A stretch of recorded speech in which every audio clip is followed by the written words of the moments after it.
Hello coffee loving friends, and welcome to the home brewing series. Today I'll be showing you how to brew with the Hario V60 pour over. This is personally my favorite way to brew a cup of coffee. Alright, let's get started.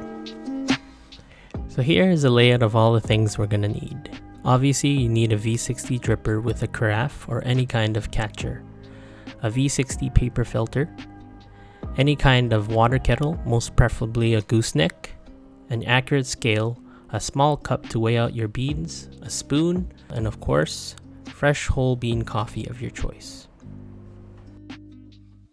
First, we're gonna go ahead and measure our coffee. We're gonna use a 1:16 brew ratio, so 30 grams of coffee to 480 grams of water.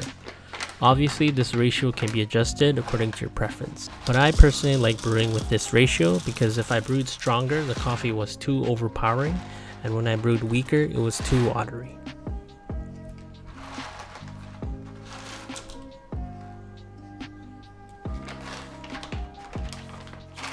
So you may be wondering why I'm stirring the beans. Well, actually, I ran the spoon through some water so I could remove any potential static given off from the beans.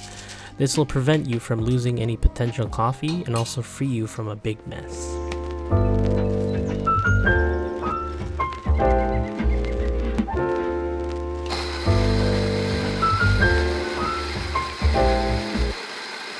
For this brew, we'll be using a medium to coarse grind. I can't really show you in detail how that looks like, but we can save grind sizes for another video. We're gonna go ahead and brew our water. Brewing temperatures may vary according to the type of bean and roast, but the average brewing temperature ranges between 196 to 200 degrees Fahrenheit. Today I'll be brewing at 198 degrees Fahrenheit. Before you do anything else, make sure you rinse the paper filter by running some of the hot water from the kettle. This helps to warm up the brewer and carafe as well as to wet the paper filter to remove any papery taste when extracting the coffee.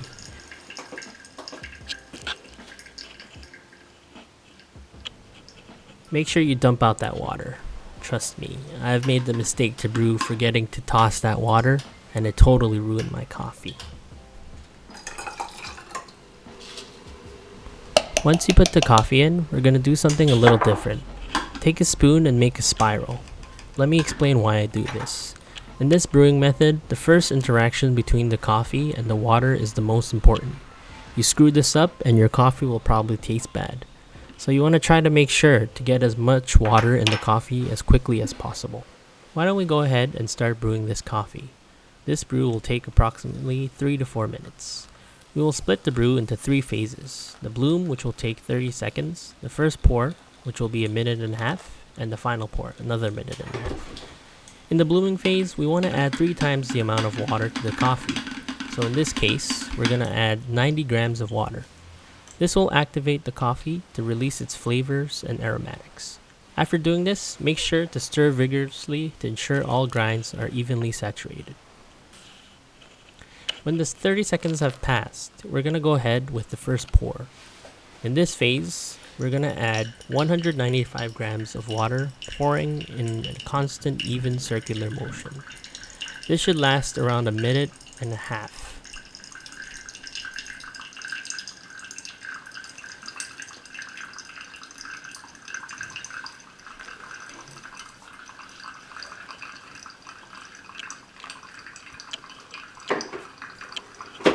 Then take a spoon and give the slurry 2 clockwise and counterclockwise swirls.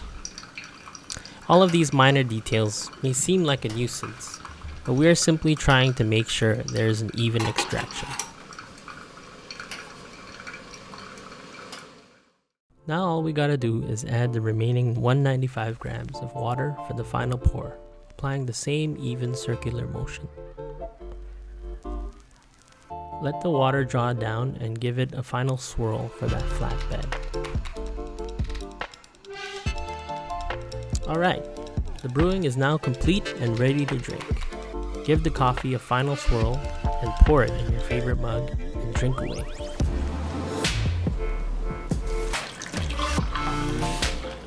I hope you enjoyed this video. I know I talked a lot, but it just goes to show how careful we have to be when brewing this method. But trust me, with practice, you will be able to brew very delicious cups of coffee that is rich in flavor. Till next time, enjoy your coffee.